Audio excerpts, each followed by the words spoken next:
Cláudio Colombier nasceu nas proximidades de Lyon, na França, em 2 de fevereiro de 1641, na aldeia de Saint-Symphorien. Seus pais eram nobres, ricos e cristãos. Por isso, planejavam dedicar o filho ao serviço de Deus. Cláudio, porém, era totalmente contrário a essa ideia. Acontece que ele tinha realmente a vocação religiosa, mas por causa da insistência dos pais, passou sua infância e adolescência lutando contra essa possibilidade. Aos 9 anos, mudou-se com a família para Viena, onde os beneditinos de Saint-André-Celabat lançaram em sua alma as primeiras sementes de sua ardorosa devoção à Sagrada Eucaristia e lhe ministraram a primeira comunhão. Pouco depois de ter chegado à cidade, começou a estudar gramática com os padres jesuítas e 3 anos depois mudou-se para Lyon, a fim de cursar humanidades no Colégio da Companhia. Foi também nessa cidade, na qual morou por 5 anos, que começou a tomar contato com a obra do grande Francisco de Sales, através das Irmãs da Visitação de Bellecour, em cujo convento falecera o santo fundador. Cumpridos já 17 anos, enquanto passava alguns dias de férias na casa dos pais, Cláudio decidiu tornar-se jesuíta. De temperamento reservado, um pouco tímido e muito afetuoso, custou-lhe separar-se da família, mas o fez de bom grado e por completo, compreendendo consistir a verdadeira felicidade na entrega a Deus por um amor exclusivo. Mais tarde afirmaria: Jesus Cristo prometeu 100 por 1, e posso dizer que nunca fiz nada sem ter recebido, não 100 por 1, mas 1000 vezes mais do que havia abandonado.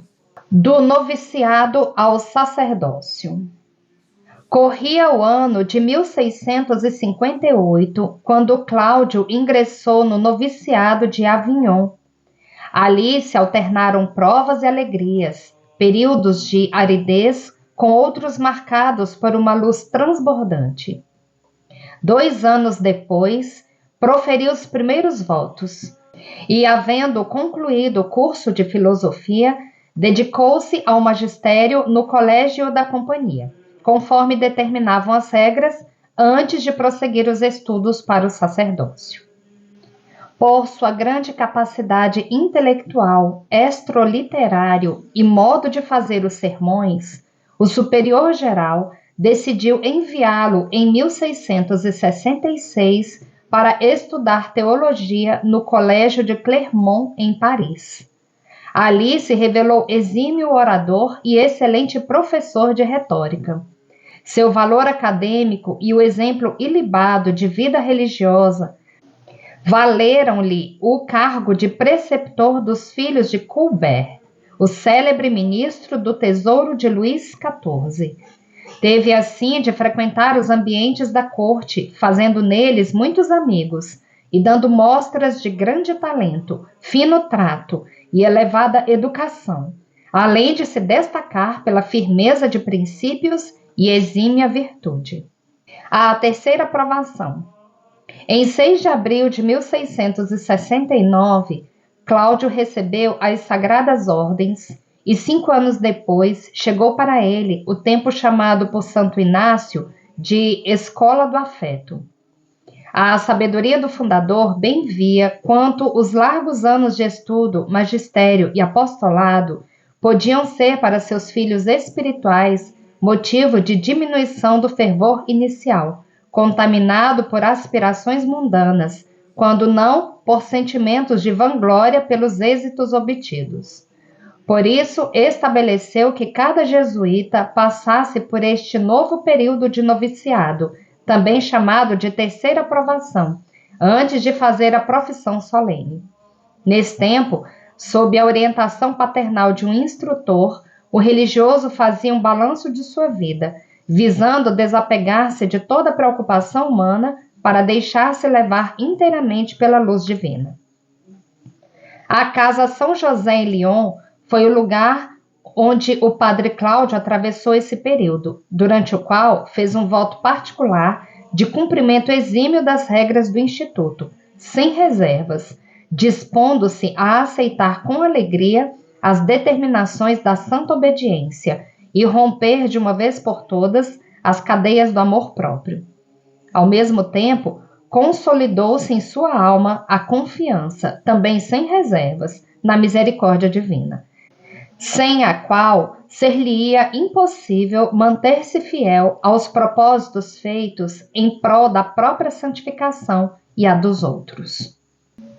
Esse tempo de solidão e recolhimento fê-lo também desapegar-se de todos os relacionamentos humanos, aos quais era extremamente sensível, para ter Nosso Senhor como único e verdadeiro amigo. Meu Jesus, tenho certeza de ser amado se vos amo.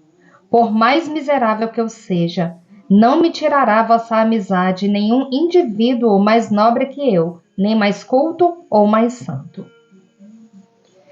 Quando completou 34 anos, em 2 de fevereiro de 1675, São Cláudio já professou seus votos solenes, antes mesmo de concluir o tempo regulamentar. Logo em seguida, recebeu o encargo de superior da Casa dos Jesuítas em Parrelemoniala. Sua alma estava com a têmpera ideal para empreender a grande missão que o aguardava. Confessor de uma santa. Em Parrelemoniala, Padre Cláudio recebeu a missão de ser confessor do Mosteiro da Visitação. Ali vivia uma religiosa de 28 anos, acamada há tempos por causa de fortes dores reumáticas. Seu nome, Margarida Maria Alacoque, uma mulher de grande poder espiritual. Sua santidade e sabedoria influenciavam a todos que dela se aproximavam.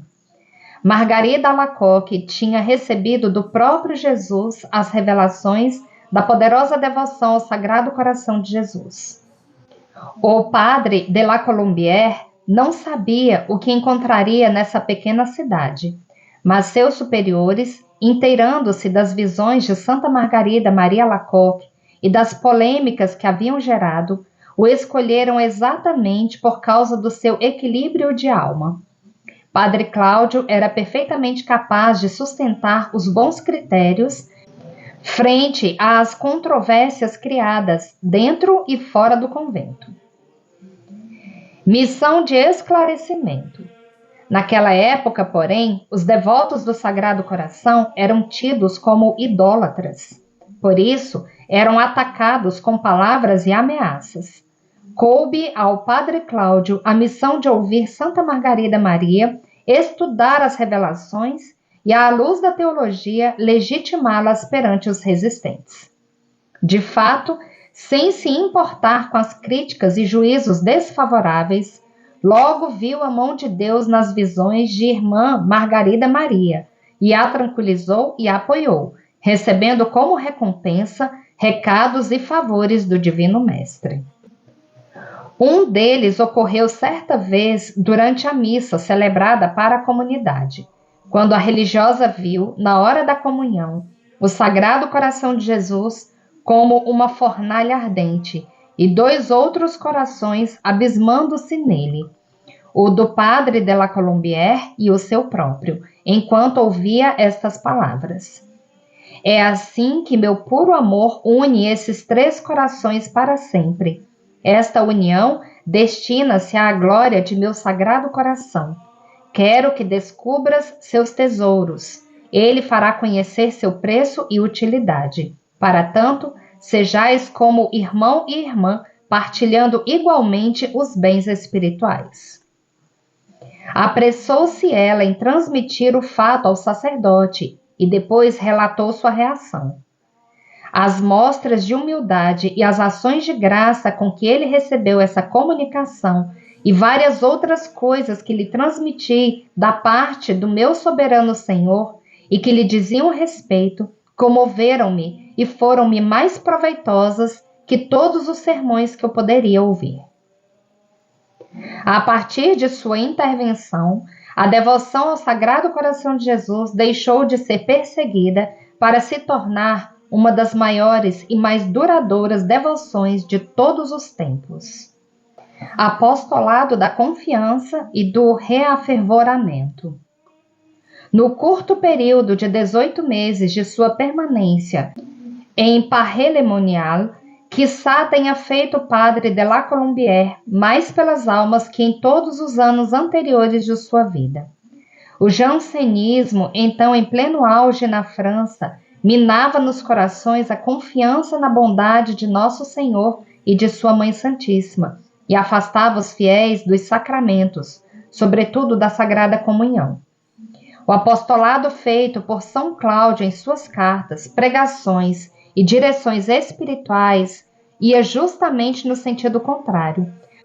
Promovia a confiança na Virgem Maria e a devoção ao Santíssimo Sacramento. Atraiu assim muitas ovelhas desgarradas, trazendo-as de volta ao redil do Salvador.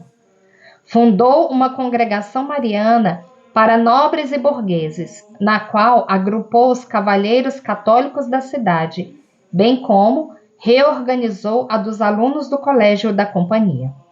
Reestruturou o Hospital dos Peregrinos e Indigentes e pregou missões nos povoados vizinhos, com grandíssimos frutos de afervoramento. Eis o coração que tanto amou os homens. Mas sua máxima missão foi participar, por desígnio do próprio Jesus, na chamada Grande Revelação feita a Santa Margarida Maria, em um dia da oitava de Corpus Christi de 1675, quando rezava diante do Santíssimo Sacramento. A difusão da devoção ao Sagrado Coração de Jesus, bem como a instituição de sua festa e da consagração reparadora. Assim transcreveu a santa as célebres palavras proferidas por Nosso Senhor, enquanto lhe mostrava seu divino coração. Eis o coração que tanto amou os homens, que não poupou nada até esgotar-se e consumir-se, para manifestar-lhes seu amor.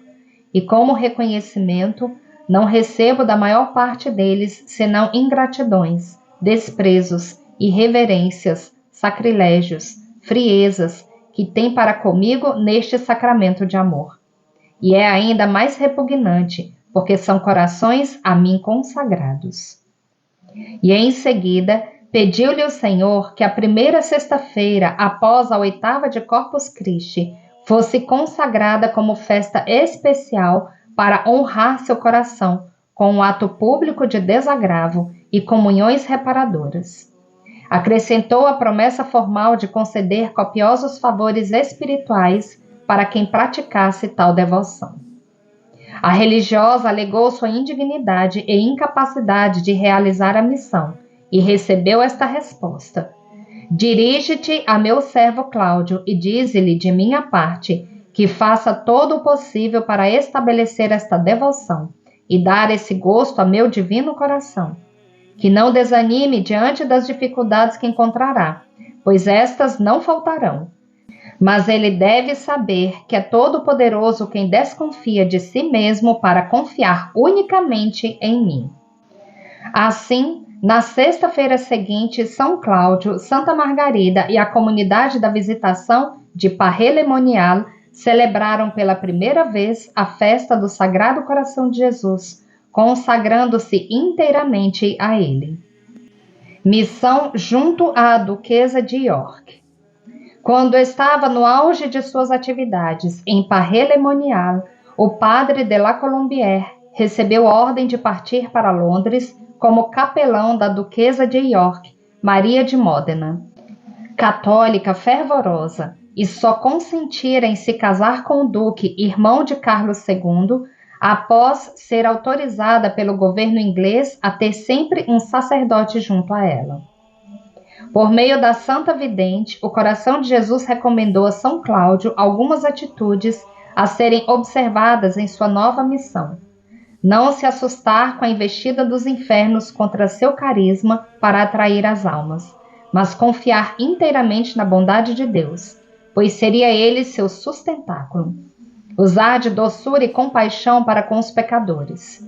Ter o cuidado de nunca separar o bem de sua fonte. Sua partida foi muito dolorosa para Santa Margarida, valendo-lhe uma censura de Nosso Senhor. Não te basto eu, que sou teu princípio e teu fim? De sua parte, São Cláudio permaneceu fiel ao voto e aos propósitos feitos no período da terceira aprovação, mantendo-se, sem reservas, afastado da vida da corte. Sendo capelão da duquesa de York, vivia no palácio de St. James, mas fazia-o num regime de profundo recolhimento e grandes mortificações. Preocupava-se apenas em propagar a devoção à Sagrada Eucaristia e ao Sagrado Coração de Jesus, apesar das dificuldades criadas pela hostilidade contra a Igreja. Acabou, entretanto, por converter famílias inteiras e atrair para a vida consagrada muitos membros da aristocracia londrina. Alguns destes os encaminhou para instituições religiosas na França. Outros os reuniu na própria Londres, no mosteiro clandestino por ele fundado, próximo da Catedral de São Paulo. Foi por essa época que Tito Soultz acusou injustamente os jesuítas e outros membros da Igreja de estarem tramando o assassinato de Carlos II, a fim de substituí-lo por seu irmão, o Duque de York, convertido ao catolicismo. Embora o próprio rei considerasse absurda essa denúncia, ela deu origem a violentas perseguições contra os católicos, injustamente acusados de terem participado no chamado complô papista. Após estas denúncias, São Cláudio recebeu pena pelo crime de proselitismo religioso. Cumpria-se assim a premonição que tivera 4 anos antes, quando se havia visto coberto de ferros e correntes e arrastado a uma prisão, acusado, condenado por ter pregado Cristo crucificado. As péssimas condições da enxovia terminaram de minar sua saúde, visto estar débil por uma tuberculose incipiente. Ali teria morrido em pouco tempo, se não tivesse sido libertado por força de uma intervenção de Luís XIV. Consumação do Holocausto. Chegou de volta à França em meados de 1679, quase sem forças. Depois de recuperar um pouco a saúde, dirigiu-se para o Colégio da Santíssima Trindade em Lyon, onde outrora fizera seus primeiros estudos, para assumir o cargo de diretor espiritual dos alunos de filosofia. Ali, embora fisicamente muito desgastado, não deixava de propagar a devoção ao Divino Coração, defendendo-a contra os inúmeros ataques e incompreensões de que era objeto.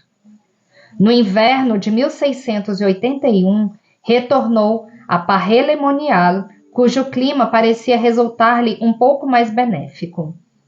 À vista, porém, do intenso frio daquela rigorosa estação, pensou-se em trasladá-lo para Viena, onde ficaria aos cuidados de seu irmão, arcediago daquela diocese. Mas o superior da casa mandou-lhe permanecer, após ter recebido São Cláudio, um bilhete de Santa Margarida, com este recado do seu divino amigo: ele me disse que quer o sacrifício de sua vida aqui. O holocausto não tardaria muito em ser consumado. Em 15 de fevereiro de 1682, com apenas 41 anos de idade, Cláudio La Colombière foi encontrar-se com aquele de quem fora servo fiel e amigo perfeito nesta terra. Algumas horas depois dos funerais, irmã Margarida, cujo coração permanecia unido ao seu no Sagrado Coração de Jesus, pôde fazer esta recomendação: deixem já de afligir-se, invoquem-no com toda a confiança, porque ele pode socorrer-nos. Contudo, a grande missão de São Cláudio só se realizaria plenamente muitos anos depois, em 8 de maio de 1928, quando Pio XI elevou à suprema categoria litúrgica a solenidade do Sagrado Coração de Jesus, por meio da encíclica Miserentissimus Redemptor.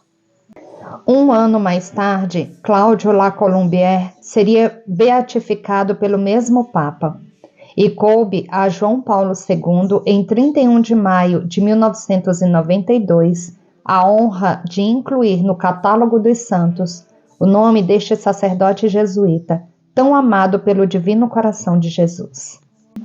Cientes da belíssima missão de São Cláudio, podemos traçar várias reflexões sobre este amor que jorra do coração de Jesus por cada um de nós e que tanto gritou e expressou-se no coração de São Cláudio. No entanto, prefiro deixar esta reflexão por si só, não sem antes lembrar-vos das palavras do Papa Francisco na solenidade do Sagrado Coração de Jesus em 2013. Deixar que Ele se faça próximo a nós, deixar que Ele nos acaricie. É tão difícil deixar-nos amar por Ele. Talvez isso é o que devemos pedir hoje na missa. Senhor, eu quero amá-lo, mas me ensine a difícil ciência, o difícil hábito de deixar-nos amar, de senti-lo próximo e terno. Que o Senhor nos dê esta graça. Que o Senhor nos conceda, no dia de São Cláudio La Colombière, esta graça de deixar-nos amar por seu divino e sagrado coração, porque não nos resta dúvida que, uma vez amados por este coração, nosso coração não se conformará por um outro coração que não seja o dele. São Cláudio La Colombière, rogai por nós. Margarida Maria Alacoque faleceu em 17 de outubro de 1690.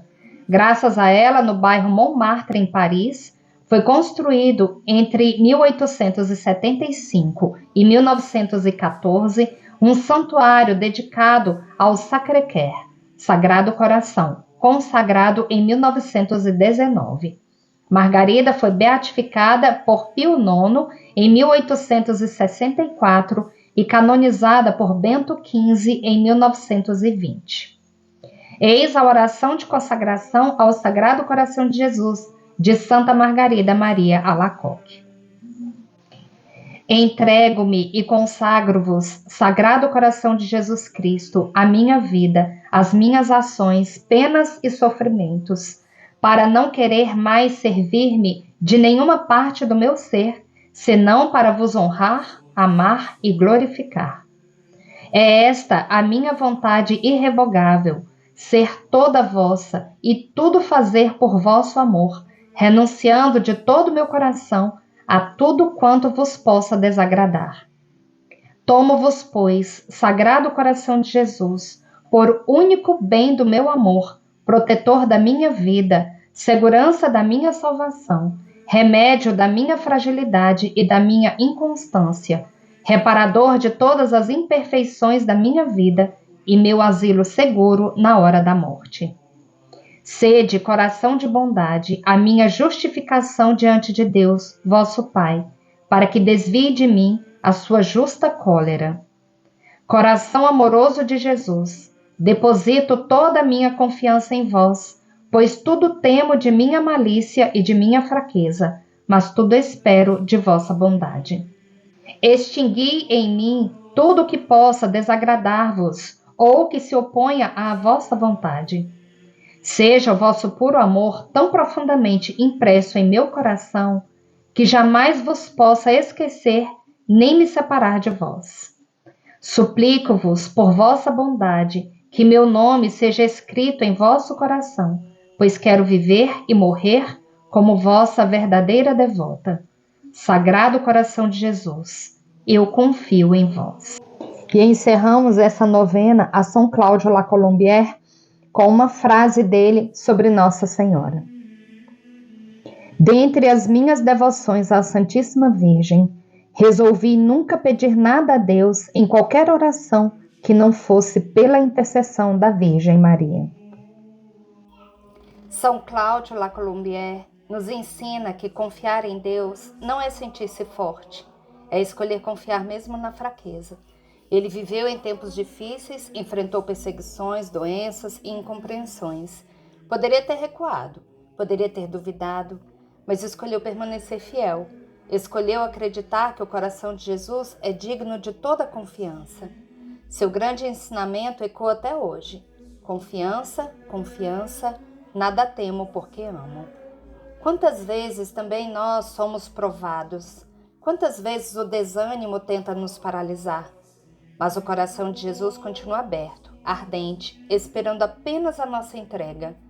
Que a vida de São Cláudio nos ensine a confiar mesmo quando não entendemos, a amar mesmo quando somos rejeitados, permanecer fiéis mesmo quando é difícil. O coração de Jesus não abandona aqueles que nele confiam. Oremos. Senhor Jesus, coração ardente de amor por nós, eu me consagro hoje à vossa infinita misericórdia. Pela intercessão de São Cláudio La Colombière, aumentai em mim a confiança, fortalecei minha fé nas provações e ensinai-me a amar-vos com fidelidade. Que eu nunca duvide do vosso amor, que eu nunca desista da vossa graça, que meu coração repouse seguro dentro do vosso. Sagrado coração de Jesus, eu confio em vós. São Cláudio La Colombière, rogai por nós. Amém.